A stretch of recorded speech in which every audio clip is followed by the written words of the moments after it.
일단 야고보서는 잠시 멈추고 올 한해 우리에게 가장 친숙한 책 가운데 하나인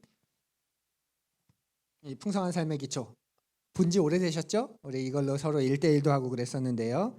이 풍성한 삶의 기초를 다시 한번 전체적으로 좀 복습하면 좋겠다는 마음이 들었습니다. 우리가 잊은 내용도 있고 다시금 또 기억해야 하는 내용도 있고, 그래서 이 책 한 부분 한 부분을 가지고 좀 복습하는 책 설교를 하려고 합니다. 그래서 다음 주일부터는 이 풍성한 삶의 기초를 한 부분씩 한 부분씩 이제 진행할 겁니다. 그러니 설교의 내용에 대한 더 깊은 이해를 원하시는 분은 미리 이 책을 좀 읽어보시면 그 말씀을 이해하는데 큰 도움이 되실 거라 생각합니다. 세상의 모든 일에는 시작이 있지요. 우리가 올 한 해를 시작했는데 이렇게 시간이 시작되는 것도 있지만 어떤 일이나 무언가를 할 때 시작할 때 특별히 중요하게 여기는 게 있습니다. 요즘 제가 운동을 이제 시작했는데 한 달 정도 조금 지났는데요. 헬스 가서 운동을 배우는데 제일 먼저 뭘 할까요? 저는 이제 운동하는 방법을 가르쳐 줄 줄 알았는데 첫 번째 시간은 그거 다 잊어버리시라고 하면서 스트레칭을 가르쳐 주더라고요. 1시간 내내 운동선수처럼 허리, 무릎, 발목, 어깨 스트레칭을 배웠습니다. 그게 시작이라는 거죠. 운동하러 왔으니 운동기구 사용법, 또 무게 이렇게 다치지 않게 드는 법, 또 운동 순서를 짜는 법, 뭐 그런 걸 가르쳐 줄 거라 생각했는데 제일 먼저 한 건 여러 번 강조하면서 스트레칭을 하는 걸 가르쳐 줬습니다. 대부분 제가 아는 스트레칭들이었고 또 새롭게 조금 더 효과 있는 스트레칭을 배우기도 했습니다. 그게 시작이라는 겁니다. 그렇게 시작해야 다치지 않고 오래 운동할 수 있고 또 운동이 더 깊어질 수 있고 무엇보다 그렇게 해야 몸이 다치지 않는다. 그게 올바른 시작이라는 거죠. 우리 교회에서 사역을 시작할 때 우리는 한 달 동안은 그 사역을 하지 않고 예배에만 참석하죠. 저는 그렇게 시작해야 된다고 생각합니다. 우리 전사님들이 그동안 여러분 오셨는데 오셔서 사역을 할 때 그 일 때문에 오시긴 했지만 그분들이 온 이곳은 사람들이 모인 곳이기 때문에 한 달 동안은 그 일을 하기 전에 이곳에 있는 사람들, 특별히 아이들을 맡게 되었으면 그 아이들과 그 아이들의 부모님들과 같이 친해지고 함께 그 예배 그 자체를 드리는 게 중요하다고 생각해서 이제 부임해서 사역을 시작하게 되면 첫 한 달 동안은 예배만 드리면 됩니다. 그죠? 그리고 월급을 주잖아요. 전 그게 바른 시작이라고 생각합니다. 왜냐하면 사람이 있는 곳이기 때문에 그렇게 첫 걸음은 매우 중요합니다. 우리가 사소하게 생각하지만 처음 어떻게 시작하느냐 그건 굉장히 중요합니다. 그렇게 여겨보니 그리스도인으로 살아가게 되는 것도 그리스도인이 된다는 것도 그 처음 시작이 첫 걸음이 너무나도 중요하겠다라는 생각입니다.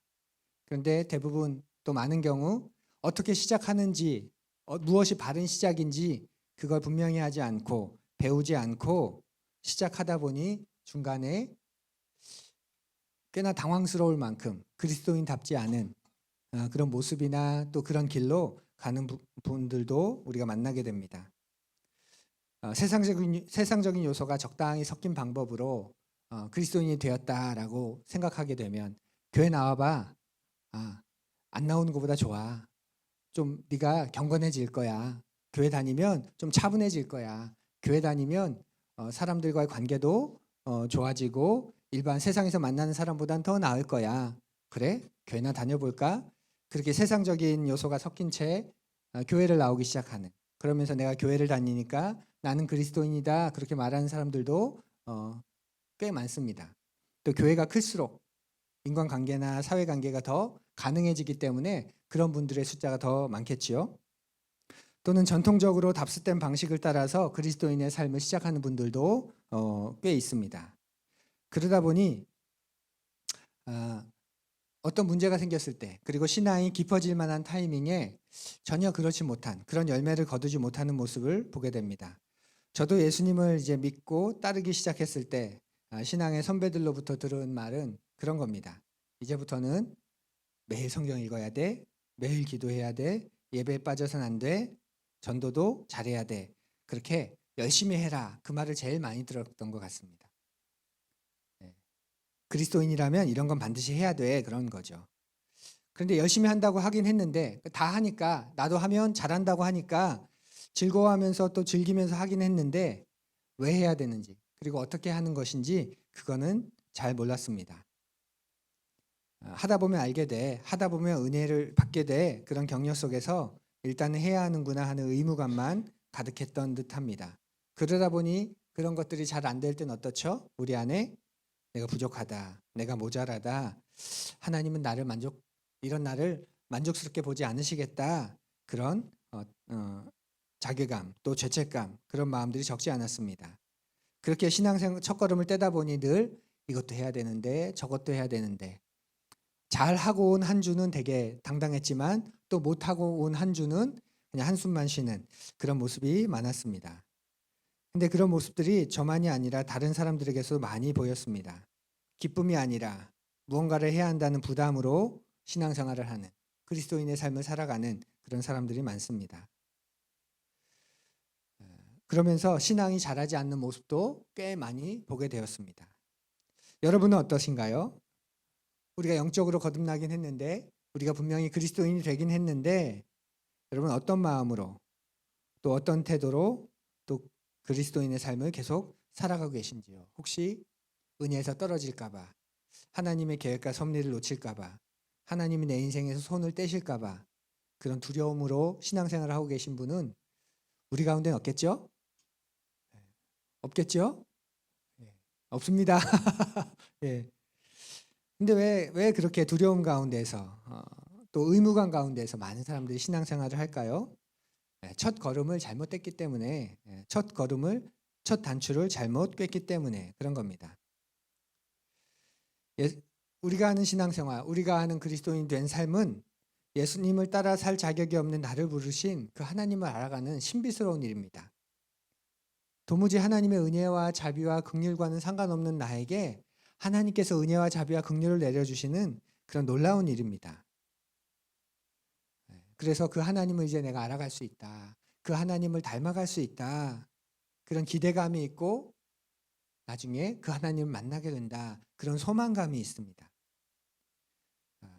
그 첫걸음으로 우리가 발걸음을 떼었기 때문에 우리는 신앙생활이 재밌죠? 재밌죠? 즐겁죠? 그리고 80에 나, 90에 나, 다 90까지 살지어다. 90에 나 기대와 소망이 되시죠? 장수하는 거 말고 그때 이루어질 내 모습 소망이 되지 않습니까? 첫 걸음을 잘 뗄 때 우리에겐 그런 성숙에 대한 소망, 성장에 대한 소망, 그리고 마침내 완전히 완성될 모습에 대한 기대. 그래서 주님이 내일 당장 오시더라도 그래 완성되고 완전하게 되는 것 일에 대한 그런 고백이 우리에게 있습니다. 그것을 성경은 거듭남이라고 말합니다. 중생이라는 말도 많이 쓰는데 거듭남, 중생 이 말의 의미를 우리가 분명히 알 필요가 있습니다. 거듭난다 이건 굉장히 기독교적인 용어입니다. 성경적인 용어고 그런데 오늘날은 일반 사회에서도 이 말을 많이 쓰죠. 거듭났다. 뭐 어떤 데 많이 쓸까요? 뭐 예를 들면 정치인들에게 진짜 정치인으로 거듭났다. 뭐 그렇게 말할 수 있겠죠. 또 사회인으로 건전한 시민으로 거듭났다. 이 거듭났다는 말은 사회에서도 많이 쓰고 전혀 이상한 용어가 아닙니다. 근데 이때 말하는 거듭났다는 거 어떤 의미일까요? 새로운 사람이 됐다. 어떻게 해요? 마음을 새롭게 해서. 그러니까 이 사람이 이제 마음을 새롭게 해서 새롭게 먹어서 마음을 고쳐 먹어서 이제 전혀 딴 사람이 됐다. 새로운 사람이 됐다. 그럴 때 거듭났다는 말을 합니다. 그러다 보니 어느 순간 그리스도 있는 우리에게도 거듭났다는 말을 그렇게 사용하고 또 그렇게 은연중에 이해하는 분들도 많이 있습니다. 마음을 내가 고쳐 먹어서 다시 거듭났다는 것처럼. 그런데 아닙니다. 그리스도인의 결과로서 우리는 새롭게 되긴 하지만 그러나 그리스도인이 되는 데 있어서 마음을 고쳐 먹었다. 그렇기 때문에 내가 그리스도인이 되었다는 건 아니죠. 거듭났다는 말의 본질은 하나님이 우리를 거듭나게 하셨다라는 뜻입니다. 하나님이 우리를 거듭나게 하셨다. 내가 마음을 새롭게 먹어서 거듭난 게 아니라 하나님이 우리를 거듭나게 하신 거다. 예전에 호수 이야기 기억하세요? 호수 이야기? 이 호수가 얼었을 거야. 아무리 내가 굳게 믿어도 호수가 얼지 않으면 그건 얼지 않은 겁니다. 그런데 내가 그 호수 위에 서 있으면서도 불안하지만 깨질지도 몰라 할지라도 그 호수가 꽁꽁 얼어 있다면 나는 그 호수 위에서 살아가게 됩니다. 하나님이 우리를 거듭나게 하셨다는 건 우리가 거듭났다는 건 하나님이 우리를 거듭나게 하셨다는 거지 내가 마음을 고쳐먹어서 내가 마음을 이렇게 새롭게 해서 나는 거듭난 사람이구나 그런 게 아니라는 거죠. 그때 말하는 믿음은 하나님이 우리를 위해 하신 일을 내가 받아들이는 것. 그게 성경이 말하는 믿음입니다. 성경은 센 믿음을 가져라, 큰 믿음을 가져라 말하지 않습니다. 그게 겨자씨만한 믿음이라도 충분하다. 하나님이 하신 일을 네가 받아들이기만 한다면. 이해되세요? 네, 우리는 하나님이 하신 일을 받아들이는 것. 내가 믿고 싶은 것, 그것을 내가 세게 믿는 게 아니라 하나님이 이미 우리를 위해 하신 일, 하나님이 이미 나를 위해 하신 그 일을 내가 인정하고 받아들이는 것.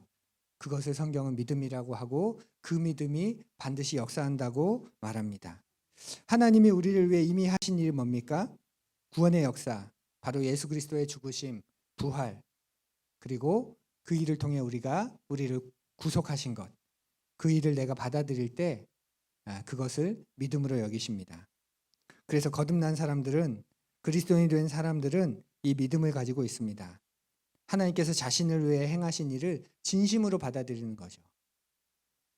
자기가 믿고 싶은 것을 믿는 게 아니라 하나님이 하신 것을 받아들이는 것.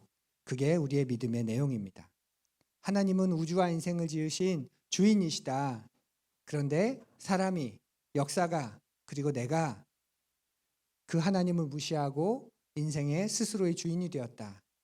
그래서 그게 죄의 본질이다. 인생의 주인인 하나님을 무시하고 내가 내 인생의 주인이 된 것.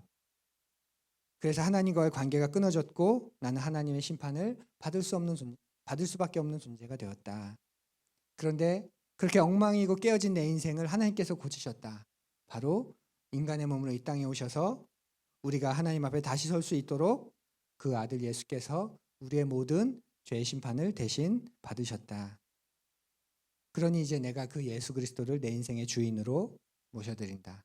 내가 죽어야 할 그 자리에 그분이 죽으셨기에 내 인생은 그분의 것이고 나는 그분의 종이다. 그리고 하나님과의 깨어졌던 관계가 그분을 통해 다시 회복되었다. 이 믿음을 받아들이는 것, 이걸 믿는 것, 성경은 그것이 거듭난다. 그리고 그 믿음이 역사한다 이렇게 말합니다. 그렇지 않으면 자꾸 오늘은 좋은 일이 생길 거야. 내가 하나님을 믿으니 하나님이 오늘도 나와 함께 하시니 좋은 일이 생길 거야. 그런 어떤 긍정의 힘 같은 그런 믿음으로 자꾸 우리를 세뇌시키기 쉽습니다. 설사 그런 일이 안 생기더라도 이미 나에게 일어난 그 일, 난 그걸 붙들고 이것만큼 변함없어. 그럴 때 그 믿음은 역사하게 됩니다. 그리고 그 사람에게는 어떤 일이 일어날까요? 그렇게 그리스도인이 된 사람에게는 삶의 변화가 일어나겠죠. 삶의 변화가.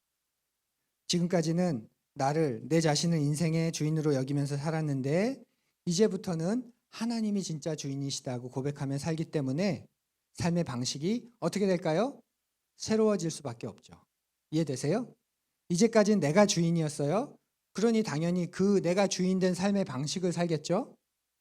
그런데 이제는 삶의 주인이 하나님으로 바뀌었어요. 그러면 이제부터 어떻게 살까요? 적어도 하나님이 주인이 된 삶을 살기 위해서 한 걸음 한 걸음 나아가겠죠. 그런 삶의 방식을 새롭게 됩니다. 그러니 우리의 삶은 어떻게 돼요? 변할 수밖에 없는 거죠. 그리고 이런 변화는 우리 속에 계신 성령님의 도우심을 통해서 더욱더 깊어지고 더욱더 온전해지게 됩니다. 이해되시죠? 네. 그래서 사람은 변한다, 변하지 않는다? 사람은 변해요. 사람은 변하지 않는다. 그런 확신을 가지고 예수님을 따르는 분들 계신데 우리가 구분할 필요가 있습니다. 기질과 성품은 변한다, 변하지 않는다? 거의 변하지 않아요. 바울은 바울처럼 살았고 베드로는 베드로처럼 살았을 겁니다. 평생을. 그렇게 태어났기 때문에. 그러나 삶의 가치관, 삶의 행동 양식 그건 바뀌었다, 바뀌지 않는다? 바뀌지요. 그러니까 바뀌지 않아도 되는 걸 가지고 아야 사람은 안 바뀌어 그렇게 말할 필요도 없고 마땅히 바뀌어야 되는데 바꾸지 않아도 돼. 우린 그렇게 힘쓸 필요도 없습니다. 교회에서 가르치다 보면 또 안에서 관계를 하다 보면 내 마음에 들지 않는 상대방의 모습을 보면서 자꾸 바꾸려고 합니다. 그건 바꾸지 않아도 돼요. 나는 치약을 앞에서부터 짜는 사람이고 상대방은 치약을 뒤에서부터 짜는 사람입니다. 그냥 그렇게 살면 됩니다. 이건 바꿔야 되는 거예요? 바꾸지 않아도 되는 거예요? 얘기해 보세요. 바꿔도 되는 거예요? 바꾸지 않아도 되는 거예요? 바꾸지 않아도 되는 거예요. 그런 거 가지고 뭐 바꾼다 바꾸지 않는다 싸울 필요가 있다 없다? 없다. 저는 20년 걸렸습니다. 그게. 근데 내가 이제 새로운 삶의 목적과 소망을 가지고 나는 죽어서도 살겠고 그 하나님 앞에서 영원한 삶은 그분과 동행하는 인생이다 라고 삶의 분명한 가치관과 중심을 가지고 살아갈 때 삶의 목표 그리고 그 삶에 합당한 삶의 양식 바뀔까요? 바뀌지 않을까요? 그건 당연히 바뀌어야죠. 그게 바뀌지 않으면 의심해 봐야 됩니다. 내가 그리스도인인가 아닌가? 내가 하나님을 믿는 사람인가 사람이 아닌가? 사람은 변해요. 개 한 마리를 키워도 삶의 양식이 바뀝니다. 그때부터 놀러 다니지도 못하고 놀러 다니려고 하면 이걸 어디에 맡겨야 될까? 그리고 그 전까지는 놀러 다니면 좋은 숙소 찾았는데 이제는 강아지 데리고 갈 수 있는 숙소를 찾기 시작하고 강아지를 한 마리 키워도 삶이 바뀌는데 내 인생의 주인이 나에서 세상에서 하나님으로 바뀌었는데 삶이 변하지 않는다? 내 인생이 변하지 않는다? 그건 둘 중에 하나입니다. 내가 주님을 참되게 만나지 못했거나 아니면 여전히 내가 내 인생의 주인이거나 사람이 가지고 있는 고유한 개성, 형질 그런 건 바뀌지 않습니다. 그러나 사람은 성숙하고 성장합니다. 이걸 바뀐다고 말하는 거예요. 그 사람이 성숙해 가는 것, 성장해 가는 것 그거에 사람이 바뀌는 거죠. 그렇게 주님을 만나면 인생의 주인을 바꾸면 우리는 변하기 시작합니다. 또 우리는 그 여정 안에서 특별한 사람을 만나면 인생이 바뀌기 시작합니다. 좋은 쪽으로든 나쁜 쪽으로든 어떤 특별한 사람을 만났을 때 우리는 바뀌지 않습니까? 그래서 우리 아이들에게 좋은 친구 만나기를 소망하잖아요. 네가 좋은 친구 됐으면 좋겠어. 그런데 좋은 친구를 사귀었으면 좋겠어. 또 연초에 이제 우리 아이들이 한 학년씩 올라가는데 우리가 빠지지 않고 어떤 기도하죠? 좋은 선생님 만나도록. 기도 안 합니까? 네, 하잖아요. 간절히 하잖아요. 좋은 선생님 만나. 부모인 나보다 더 많은 시간을 1년 동안 우리 아이와 함께하는 선생님이 될 텐데 좋은 선생님 만나도록 기도하지요. 그러니까 특별한 사람을 만나면 또 삶이 바뀝니다. 신앙 안에서도 그리스도인의 삶 속에서도 주님을 신실하게 잘 따르는 주님을 신실하게 사랑하는 그런 사람을 우리가 만나게 될 때 우리의 신앙이 깊어지고 또 바뀌게 됩니다. 이렇게 그리스도인이 된다는 건 인생의 주인이 바뀐다는 거고 인생의 주인이 바뀌었기 때문에 내 삶이 변하기 시작한다. 변하고 있다. 그리고 변할 것이다. 그걸 기대하는 것. 그게 그리스도인이 된다는 뜻입니다. 이제 그리스도인이 됐으니까 교회 다녀야지. 이제 성경도 읽고 기도도 하고 또 이제 헌금도 좀 하고 교회 좀 참여도 하고 그게 그리스도인이 된다는 것의 본질이 아니라 그리스도인이 되고 난 다음에 모습 가운데 하나일 수는 있지만 그 본질은 방금 말씀드린 그런 것들입니다. 그리고 그리스도인이 된 사람의 중요한 특징은 하나님의 공동체에 소속된다는 거예요. 공동체 안으로 들어오게 되고 공동체를 이루는 것을 기뻐하고 소망하게 됩니다. 내가 하나님을 아버지로 둔 사람들 가운데 하나구나 그걸 받아들이기 시작해요. 이 사람이 나를 사랑하시듯 하나님이 이 사람을 사랑하시고 하나님이 예수 그리스도께서 이 사람을 위해서도 죽으셨다는 사실을 인정하게 되면서 그런 사람들이 함께 한 공동체를 이루어서 서로 지난 시간의 표현을 빌면 서로 기대를 언덕이 되어서 함께 살아가는 것을 인정하고 또 소망하고 그리고 받아들이기 시작합니다. 그렇게 하나님을 아버지로 둔 사람들이 바로 교회라고 알게 되기 때문이죠. 그래서 거듭난 그리스도인들은 이렇게 모호하게 신앙생활을 하지 않습니다. 믿음의 내용, 분명히 있고 자신이 어떤 존재가 되어야 되는지 자신의 존재에 대한 분명한 목적과 방향이 있고 그리고 다른 사람과 함께 더 깊은, 더 풍성한 공동체의 삶을 살아가는 것. 그 속에서 사랑을 받기도 하고 또 사랑을 배워나가기도 하고 그 속에서 회복되기도 하고 또 그 속에서 상처 입기도 하고 그러면서 다시 고침받기도 하고 성숙하고 성장해 가기도 하고 그것을 배워나가는 것, 그것이 바로 그리스도인이 된다는 것의 중요한 세 가지 특징이고 의미입니다. 정리하면 믿음의 내용이 있습니다. 우리의 믿음은 그 믿음의 내용이 있습니다. 그리고 그 믿음이 내 삶을 변화시키고 그리고 그런 사람들이 함께 공동체를 이루어서 함께 나아갑니다. 여러분에겐 어떠신가요? 한 해를 시작하면 우리 그 기초를 다시 한번 만져보시죠. 여러분에겐 믿음의 내용이 있습니까? 그 믿음의 내용에 진짜 중요한 믿음의 내용. 다른 건 다 사라져도 다른 건 다 내 마음같이 되지 않아도 결코 변하지 않는 믿음의 내용이 있으십니까? 그리고 그것이 여러분의 삶을 변화시켰습니까? 그리고 변화시키고 계신가요? 그리고 그것만으로도 충분히 내가 살아갈 이유가 되시나요? 그리고 그런 사람들과 함께 하나님을 더 잘 믿고 성숙해 가고 성장해 가고 그렇게 살아갈 것에 대한 소망과 기대가 여러분에게 있으십니까? 이 세 가지가 올 한해 우리에게 더욱 분명하게 새겨지고 또 나타났으면 좋겠습니다. 한순간에 이루어지진 않을 겁니다. 어쩔 때는 이게 깊고 어쩔 때는 이게 부족한 것 같고 왜냐하면 우리 인간이니까 흔들리니까 어쩔 때는 예수 그리스도께서 날 위해 돌아가셨다는 사실이 너무나도 감동이 되고 내 인생을 드릴 만한 일이 되지만 어떨 때는 그 사실이 그렇게 와닿지 않는 것처럼 느껴질 때도 있습니다. 신앙의 교회 역사에서 말하면 인생의 어두운 밤 같은 어두운 밤 속에 내가 던져진 것 같은 그럼에도 그 과정 속에서 우리는 성숙해 가고 성장해 가게 됩니다. 내 삶의 변화의 출발점이 있는지 다시 한번 또 되짚어 보십시오.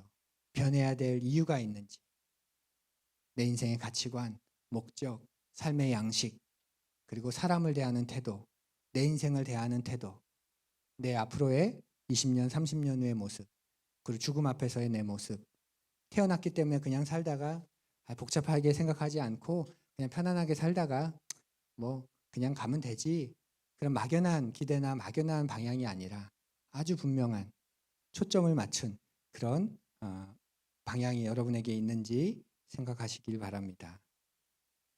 우리가 거듭나는 것, 우리가 그리스도인이 되는 것 우리의 의지와 결단이 아니라 하나님의 선물입니다. 따라해 볼까요? 거듭남은 하나님의 선물이다. 기억하십시오. 개개인에 대한 중요성을 강조하는 시대에 살다 보니까 신앙마저도 믿음마저도 내가 믿어서 내가 결심해서 내가 결단해서 내가 진정으로 이렇게 마음 먹어서 시작되고 가지는 것이다. 그렇기 때문에 더 믿어야 돼. 너 굳세게 믿어야 돼. 자꾸 그렇게 이야기하는데 아닙니다. 거듭남은 하나님의 선물입니다. 그 선물이 우리를 구원하였고 그 구원에 우리 인생을 드리고 나니 우리가 변하고 우리 인생이 새로워지고 우리 인생이 나중에 완성되게 되는 것이죠. 그런 우리에게 그 여정 속에서 힘을 잃지 말라고 특권을 주셨죠. 어떤 특권이죠? 성령 하나님과 동행하는 특권. 눈에 보이지 않는 하나님, 그 하나님께서 인간의 몸으로 이 땅에 오셔서 그 구원의 역사를 완성하셨습니다. 그리고 그 예수님이 다시 오셔서 영원히 이루실 겁니다. 그런데 그 긴장, 이미 오신 예수님하고 다시 오실 예수님 그 사이를 사는 우리에게 그 긴장을 가지고 살아가는 우리에게 길을 잃지 말라고 힘을 잃지 말라고 누굴 보내주셨죠? 성령 하나님을 보내주셔서 그 성령님께서 우리와 동행하게 하십니다. 이런 이야기를 제정신으로 믿을 수 있겠습니까? 예수 그리스도를 만난 사람만이 이야기할 수 있지요. 그리고 그 성령 하나님이 우리 마음속에 감화감동하시고 때로는 다른 사람을 통해서 우리의 삶에 개입하시고 때로는 상황과 환경 속에서 특별한 은혜를 주셔서 동행하시고 그러면서 우리가 이 그리스도인이 된 이 삶을 계속 경주해 갈 수 있도록 또 오감으로 느낄 수 있도록 우리가 가진 이 신앙을 오감으로 느낄 수 있도록 체험하게도 하시는 그런 선물을 주십니다.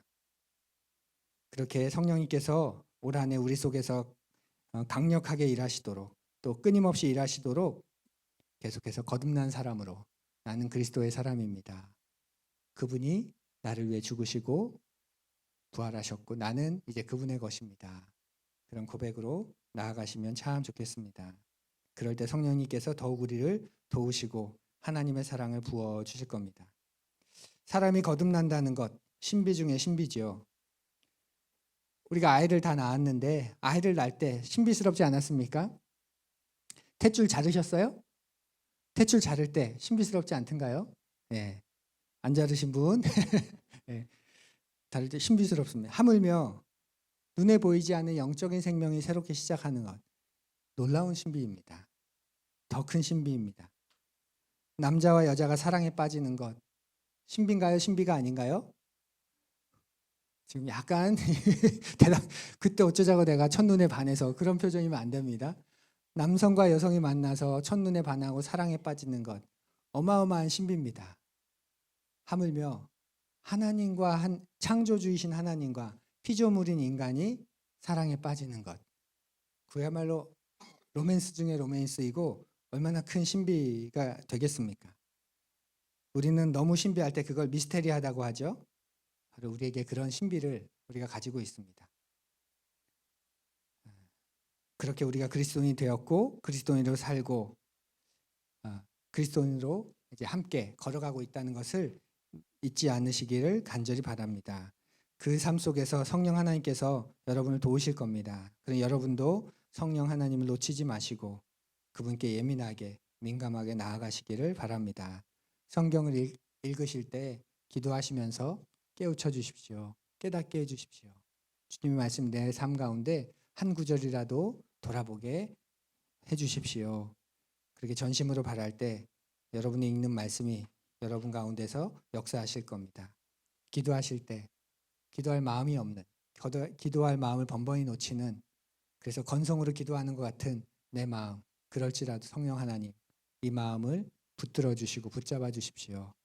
그렇게 기도할 때 또 성령께서 그 위에 손을 더하여서 여러분의 기도가 온전한 기도가 되도록 붙들어 주실 겁니다. 올 한 해 내가 그리스도인이 되었다는 것 그것에 분명히 하는 그 기초가 흔들리지 않는 우리가 되었으면 좋겠습니다. 그리고 서로가 그 일을 위해 함께 걸어가고 또 함께 축복하는 그런 한 해가 되기를 간절히 바랍니다. 우리 잠시 오늘 말씀 우리 먼저 로마서 8장 5장 8절 말씀인데요. 말씀 마치면서 우리 같이 읽어볼까요? 시작. 그러나 우리가 아직 죄인 되었을 때에 그리스도께서 우리를 위하여 죽으셨습니다. 이리하여 예수님께서는 우리에 대한 자기의 사랑을 실증하셨습니다. 아멘. 아멘. 우리가 어떤 존재였고 하나님이 우리 위해 어떤 일을 하셨는지 그리고 그 일이 우리를 어떤 사람으로 만들었고 만들어가고 있는지 그리고 그 놀라운 일을 선물처럼 받은 우리가 함께 어떻게 걸어가고 있는지 올 한 해 풍성히 우리에게 일어나기를 간절히 바랍니다.